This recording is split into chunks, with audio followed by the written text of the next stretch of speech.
प्राचीन समय की बात है। एक समुद्र के किनारे एक गुरु अपना आश्रम बनाकर रहा करते थे। हजारों शिष्य उनसे ज्ञान ग्रहण करने के लिए दूर दूर से उनके पास आकर रहते थे। गुरु का ज्ञान देने का तरीका भी बहुत ही अनूठा था। शुरुआत में वो अपने शिष्यों को उपदेशों के माध्यम से ज्ञान देते थे। उसके बाद वो अपने शिष्यों को उस ज्ञान का अनुसरण करने के लिए कहते थे, उस ज्ञान को अपने व्यावहारिक जीवन में उतारने को कहते थे। एक बार उस आश्रम में एक सम्राट अपने बेटे को लेकर पहुंचा। उस सम्राट ने उस गुरु से प्रार्थना की और कहा कि आप मेरे बेटे को अपने आश्रम में रहने दें और अपने तरीके से उसे ज्ञान दें। उसे इस आश्रम में बिल्कुल भी ऐसा नहीं लगना चाहिए कि वो किसी सम्राट का बेटा है। उसे बिल्कुल साधारण शिष्यों की तरह ही ज्ञान देने की कृपा करें। गुरु ने मुस्कुराते हुए कहा कि सम्राट ज्ञान इसी तरीके से लिया जा सकता है। अगर तुम अपने आप को दूसरों से महान समझोगे तो तुम ज्ञान ग्रहण नहीं कर पाओगे। अगर तुम्हें ज्ञान ग्रहण करना है तो तुम्हें दूसरों की तरह अपने आप को साधारण समझना होगा। यही ज्ञान ग्रहण करने की सबसे पहली सीढ़ी होती है। तुम निश्चिंत रहो, आज से तुम्हारे बेटे की जिम्मेदारी मेरे कंधों पर है। यह कहकर गुरु सम्राट के बेटे को अपने साथ लेकर समुद्र के किनारे टहलने के लिए निकल गए। आश्रम के बाकी सभी बच्चे उस सम्राट को देख रहे थे। सम्राट अपने बेटे को अपने रथ पर बिठाकर लाया था, जिससे सभी बच्चे समझ गए थे कि यह बच्चा सम्राट का बेटा है। इसी वजह से आश्रम के सभी बच्चे सम्राट के बेटे की तरफ आकर्षित हो गए थे। जब गुरु सम्राट के बेटे को लेकर समुद्र पर टहल रहे थे तो सम्राट का बेटा अचानक फूट फूट कर रोने लगा, क्योंकि अभी वो सिर्फ 12 वर्ष का था और 12 वर्ष की आयु में उसके पिता उसे अपने से दूर करके चले गए थे। ये सदमा वो बच्चा सहन नहीं कर पा रहा था। वो नहीं समझ पा रहा था कि उसके पिता उसकी भलाई के लिए उसे उस गुरु के पास करके गए हैं। उसे रोते हुए देखकर गुरु ने कहा कि बेटा, मैं तुम्हें चुप नहीं करूंगा। हो सकता है कि आज मैं तुम्हारे आंसू पोंछ दूं, लेकिन कल तुम फिर अपने आप को अकेला पाओगे। याद रखना, जीवन में इंसान अकेला आता है और अकेला ही जाता है। जितनी जल्दी जो इंसान इस बात को समझ लेता है, वो उतनी जल्दी आत्मज्ञान के रास्ते पर निकल जाता है। गुरु ने अपनी बात आगे बढ़ाते हुए कहा कि जो इंसान अकेला रहना सीख लेता है वही खुद से प्यार कर पाता है, और जो खुद से प्यार करना जानता है वो किसी के भी जाने का अफसोस नहीं करता, क्योंकि वो खुद से ही प्यार करता है। धीरे धीरे तुम आश्रम के माहौल में ढल जाओगे। शुरुआत में तुम्हें समस्या आ सकती है, लेकिन कुछ दिनों के बाद तुम इसे आत्मसात कर लोगे। उसके बाद तुम्हें यही जगह बहुत अच्छी लगने लगेंगी। ये जगह तुम्हें अपने महल जैसी लगने लगेंगी। संध्या हो चली थी। समुद्र के दूसरे छोर पर सूरज छिपने लगा था और अपनी लालिमा पूरे आसमान में बिखेर रहा था। बहुत ही सुंदर दृश्य था और गुरु शिष्य को अपने साथ लेकर आश्रम में वापस लौट आए। उस शिष्य को भी सांत्वना मिली, क्योंकि गुरु की आंखों में एक अभूतपूर्व शांति झलक रही थी। और जब हम किसी एकांतवासी गुरु की आंखों में वो शांति देख लेते हैं तो हमारे हृदय से भी सारा भार हट जाता है। मन एकदम निर्मल हो जाता है। जब सम्राट का बेटा रात्रि का भोजन करने के लिए भोजन कक्ष में पहुंचा तो आसपास के सभी शिष्य उसके पास आने लगे। उन सभी को पता था कि यह सम्राट का बेटा है और अगर हम इससे दोस्ती कर लेते हैं तो उससे हमारा बहुत फायदा होने वाला है। यही सोचकर आश्रम के ज्यादातर शिष्यों ने उसे घेर लिया था। बस कुछ बच्चे जो अकेले रहने का महत्व समझते थे, जो दिखावे में विश्वास नहीं करते थे, वो उस सम्राट के बेटे के पास जाने की बजाय अपना पूरा ध्यान खाने पर लगा रहे थे और एकांत में बैठकर अपना भोजन कर रहे थे।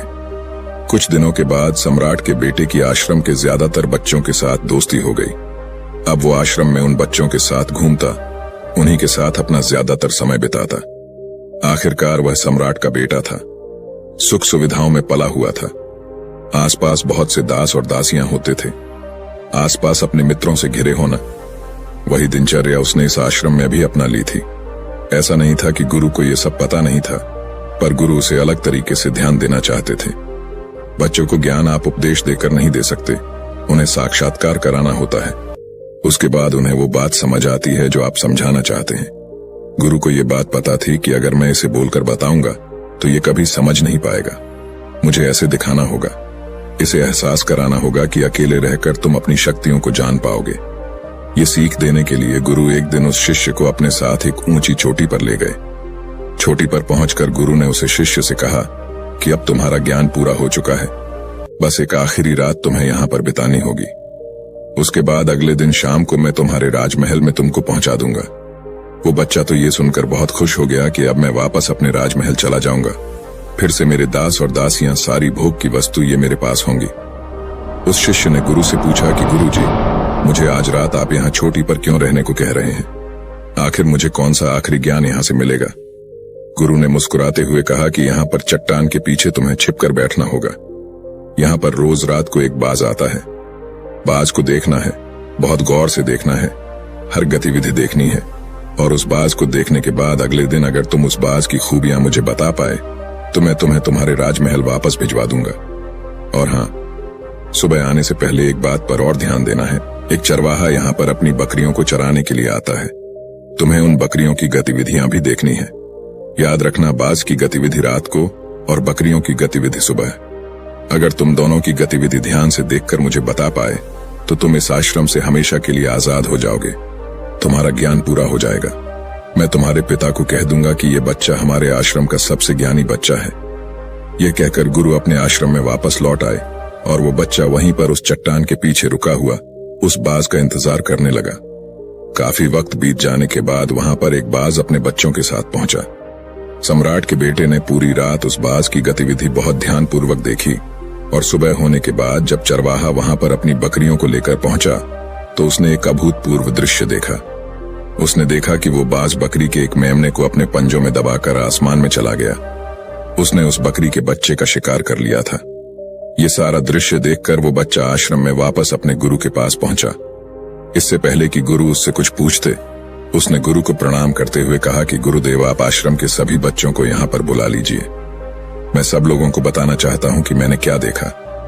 जब आश्रम के सभी बच्चे वहां पर पहुंच गए तो उस सम्राट के बेटे ने कहना शुरू किया कि मैंने अपने जीवन में बहुत से पक्षियों को देखा है, लेकिन बाज उन सभी पक्षियों में से सबसे अद्भुत और सबसे अलग होता है।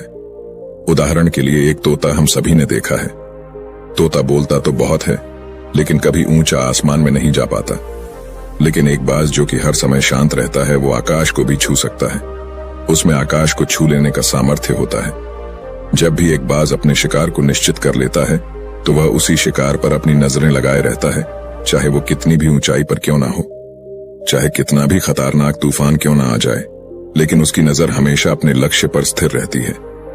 आज सुबह जिस बाज को मैंने देखा, उसने हर बकरी को अपना शिकार नहीं बनाया, बल्कि उस बकरी के झुंड में से उसने उस बकरी के मेमने को अपना शिकार बनाया। पहली बात, उस बाज की तरह हमें भी अपना ध्यान अपने एक ही लक्ष्य पर स्थिर रखना चाहिए, चाहे कितनी भी रुकावट क्यों ना आए। हमें अपना लक्ष्य स्पष्ट दिखाई देना चाहिए, पर पूरी एकाग्रता के साथ ध्यान देना चाहिए। तीसरी बात जो मैंने उस बाज से सीखी और जो हम सभी को सीखनी चाहिए, वह यह है कि बाज कभी भी दूसरे पक्षी के साथ नहीं रहता। वो हमेशा आकाश में अकेला रहता है। इससे हमें यह सीख लेनी चाहिए कि हमें कभी भी छोटी सोच वाले लोगों के साथ नहीं रहना चाहिए।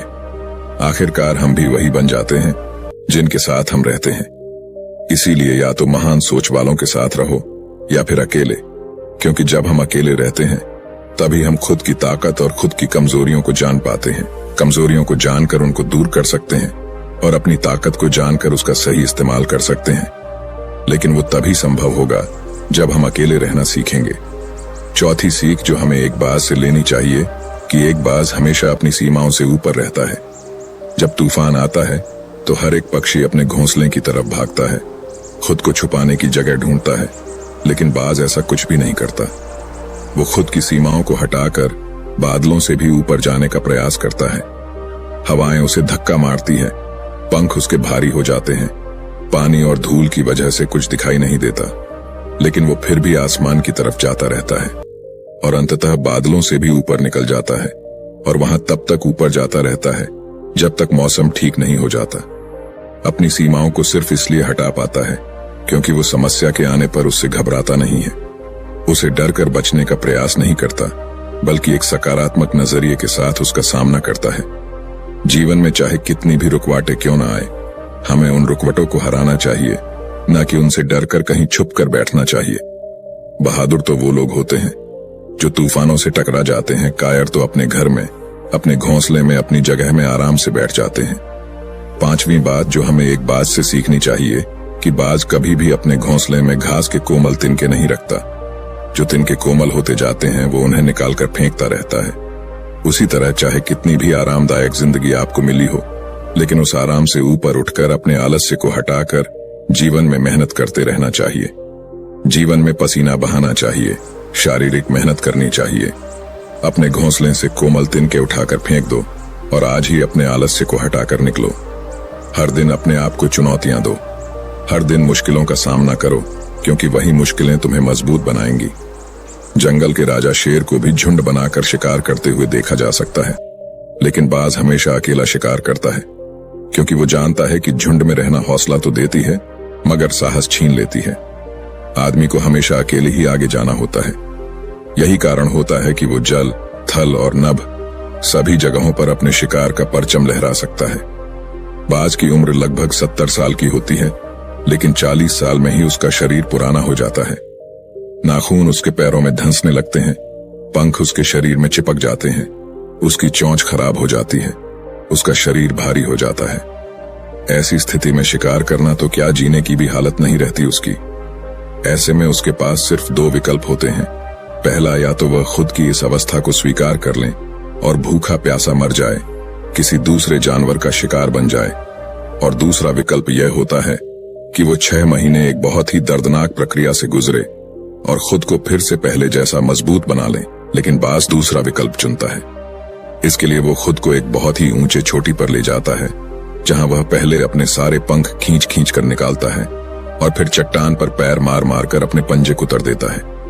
उसके बाद उसी चट्टान पर अपनी चोंच को पटक पटक कर पुराना हिस्सा निकाल देता है और इस लहूलुहान अवस्था में खुद को दूसरे जानवरों से छुपाता फिरता है। अगले 6 महीने तक वो इसी दर्दनाक प्रक्रिया से गुजरता है और इंतजार करता है नए चोंच, नए पंखों का।